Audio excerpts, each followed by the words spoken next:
Uncle, કેમ છો? તું ઉઠ્યો નહીં? હા. ઉઠી ગયા કેમ? તારી આવાજને શું થયું? કઈ નહીં, કાલે રાત્રે લેટ આવેલો ને એટલે. તું કઈ છે અત્યારે? પણ કોચીમાં જ છે?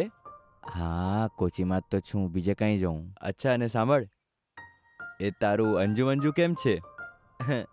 અંજુ અંજુ કોઈ પણ નથી. અત્યારે તો ક્લેરા છે. હા, એ સારી નામ છે તારું, ક્લેરા. સાંભળો, આંટી કેમ છે? હા, એ સારી છે. એનો 6ઠ્ઠો મહિનો ચાલે છે. 6? મને તો ખબર જ નથી. કેવી રીતે ખબર પડશે? તને ફોન કરવો જોઈએ ને એના માટે. ઓહ. અને સાંભળો, કેમ કે એની ડિલિવરી થવાની છે ને. સાંભળ, 7માં ચોકલેટ પણ લઈને આવજે. ભૂલતો નહીં. કઈ ચોકલેટ? અરે, બાળપણમાં આપણે ખાતા હતા ને, જ્યારે આપણે સ્કૂલમાં હતા. 5-10 રૂપિયાની આવતી હતી. શું નામ હતું એનું? Orange chocolate. હું સમજી ગયો. બાળપણમાં ખૂબ જ ખાતા હતા એ ચોકલેટ. અરે, એને ખૂબ જ પસંદ છે એ ચોકલેટ. એ શું છે ને, અહીંયા હું ખૂબ જ શોધ્યો પણ મળ્યો નહીં. કોરોના છે ને, એટલે મને મળતો નથી. તું સિટીમાં રહે છે, તને મળી જશે કદાચ. પ્લીઝ સિટીથી લઈને આવજે. હું ચેક કરીને બતાવું તમને અંકલ. હા ઠીક છે, તું બતાવજે મને. તને ઓફિસ જવું છે ને?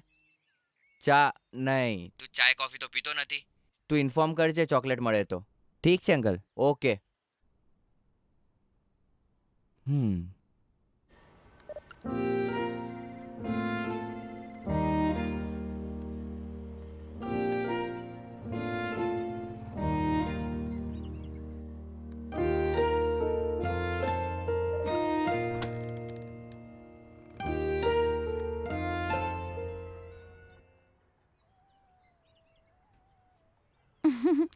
ચાલ જઈએ.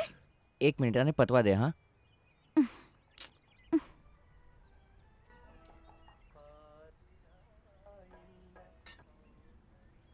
તને પીવું હોય તો પીને આવી જા ને. તું પણ ચાલ ને તો આપણે પીએ. હા, એ નહીં થશે. ચાલ, બાઇક પર બેસ. કેવો છોકરો છે, ચા નથી પીતો. ચાલ ને.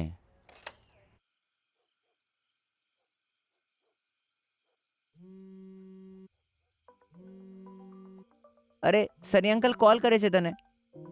ઓહ, એને શું કહું યાર? જે બોલવું હોય બોલ ને. હેલો, સની અંકલ, કેમ છો? અરે, શોધ્યો મેં ચોકલેટ્સ, પણ મને મળ્યું જ નથી. અરે રહેવા દે, એટલે જ કોલ કર્યો તને. ચોકલેટ મળી ગયા મને. મળી ગયા. મળી ગયું તમને ચોકલેટ? કઈથી? હા, એ મેં. જોસને કીધેલું ચોકલેટ માટે, તો એ લાવે છે. ઠીક છે. હું તમને એક વાત પૂછું? લગન પછી તમે એકદમ ગાંડા થઈ ગયા છે. તમે એક ચોકલેટને આટલું શોધો છો? એક ચોકલેટ માટે આટલું કેમ પરેશાન થાય છો એ મને ખબર નથી. જોની, આને સમજવા માટે છોકરીઓ સાથે ફરવાનું બંધ કર અને કોઈ એક સાથે પ્રેમ કરીને એની સાથે જિંદગી વિતાવ. એનું પસંદ નાપસંદને સમજ. જેમ કે મેં તને કીધેલું ને, એક ચોકલેટ અને એક ચાય માટે સામનેવાળાને જેથી ખુશી મળે ને એ જ કર. એ ચીજ કરવા પછી તારા ચહેરા પર જે સ્માઇલ આવશે ને, એનાથી તને ખૂબ જ ખુશી મળશે. જોની, તું લગ્ન કરી લે, એના પછી તું સમજશે કે હું શું કહેવા માંગુ છું, સમજ્યો? એના પહેલાં તને કશું જ નહીં સમજશે. ઓકે, ઠીક છે, ઠીક છે, પછી મૂકું છું. ઘર આવજે જ્યારે સમય મળે તો. આંટીને મળી લેજે. હા ઠીક છે. સની અંકલે શું કીધું? ગાંડો થઈ ગયા છે. આલે સિગરેટ.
બરોબર છે.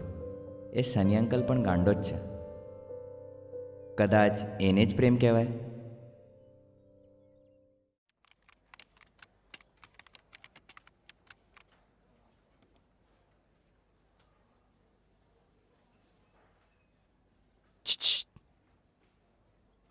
સાંભળ ને, વીકેન્ડનું શું પ્લાન છે? કશું ખાસ નથી. અચ્છા, હમ. તો મૂવી જોવા જઈએ? અ, અરે મને એક વાત યાદ આવી. હું અને શ્યામે એક ટ્રીપ પ્લાન કરી છે. ઓહ, તો ઇટ્સ ઓકે, મેં એમ જ પૂછ્યું. હમ, કૂતરો. હા, આ કઈ જઈ રહી છે? હેલો, જરા ખસક. હા, તું પણ આવી ગયો. હા, બસ આવી ગયો.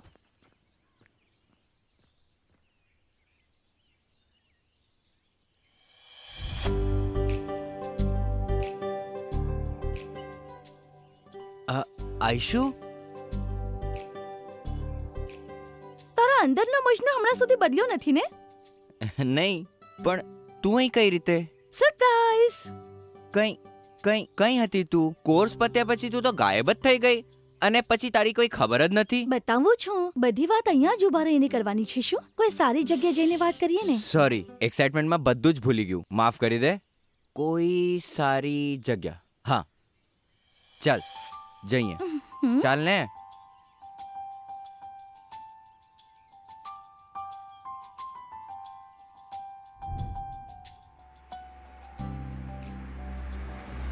કોઈ કોફી શોપમાં જઈએ. શું બોલ? કોફી શોપ નહીં યાર.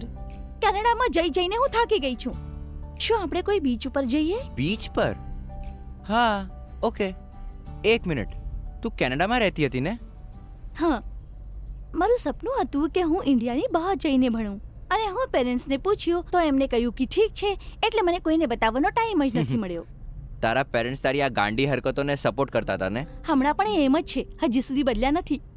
તો તે બહાર જવાની કોશિશ નહીં કરી? નહીં. અમારું ઘર, આસપાસ પેલી જૂની રાશનની દુકાન અને આઈસ્ક્રીમ. તું જવા ઈચ્છે છે તો ચાલ જઈએ. તો જરાય પણ નથી બદલ્યો. બદલવા ઈચ્છતો તો, પણ જરાય ટાઈમ નથી મળ્યો ને. ઓહો, તું મને બતાવ, તું મને શોધી કેવી રીતે? સિમ્પલ છે. મેં સોનીને ઇન્સ્ટા પર હા. શોધ્યું અને પછી તારી ડિટેલ્સ માંગી. મને ખબર હતી કે એને ખબર હશે કે તું ક્યાં હશે. તું તો મને ડાયરેક્ટ મેસેજ પણ કરી શકતી હતી. અરે જફર, તો આખો સરપ્રાઈઝ બગડી જાત ને. ઓ, ઊભી રે. તું કેનેડાથી ક્યારે આવી? હું 1 મહિના પહેલા આવી ગઈ હતી. થોડું કામ હતું મારે. Busy ma'am. હમ.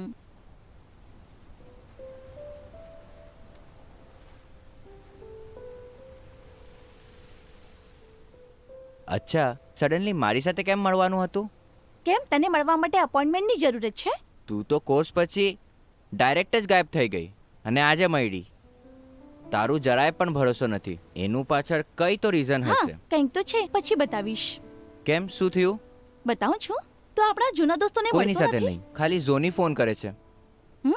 તારા વાળ તો સફેદ થઈ રહ્યા છે. લગ્નનો પ્લાન છે કે નહીં? પેરેન્ટ્સ બોલી રહ્યા છે. અચ્છા, કઈ પણ? નહીં, એ લોકો મને કહી રહ્યા છે. કોઈ પ્રેમ, લવ, કશું પણ નથી? મને પહેલા પ્રેમ થયેલું, પણ એને બોલી નથી શક્યો.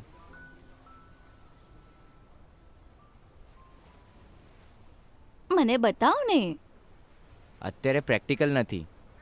તું બતાવ તારા વિશે કશું. તારો મોટો દીકરો ફર્સ્ટ સ્ટેન્ડર્ડમાં, બીજો દીકરો એલકેજીમાં તો નહીં? હા, સાચું કહ્યું તે. હે? તને આ બધું કેવી રીતે ખબર પડી?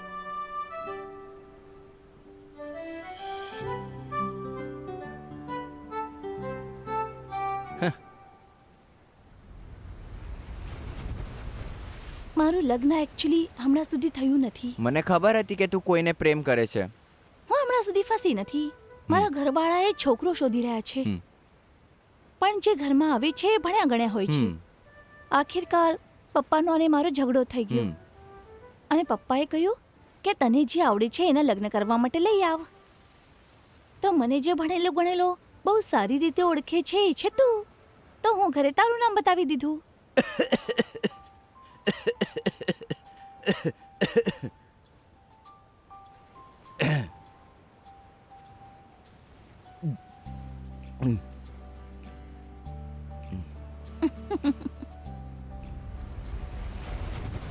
તો મેં વિચાર કર્યું કે તારો નિર્ણય પણ જાણી લઉં તો પછી આગળની તૈયારી કરું.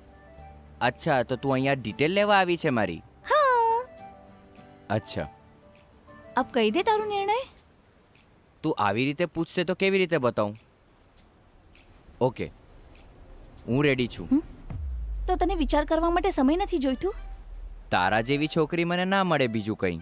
એક જ વાત છે, તને આખી જિંદગી મને બરદાસ્ત કરવું પડશે. મસ્તી નહીં કર, જે છે એ સાચું કે. કંઈક ડિસિઝન વગર વિચારીને કરવું જોઈએ, ત્યારે તો થ્રિલ છે. અને તારા પેરેન્ટ્સ? નહીં, એ લોકો થાકી ગયા છોકરી શોધતા શોધતા. તું ચાલ મારી સાથે. હા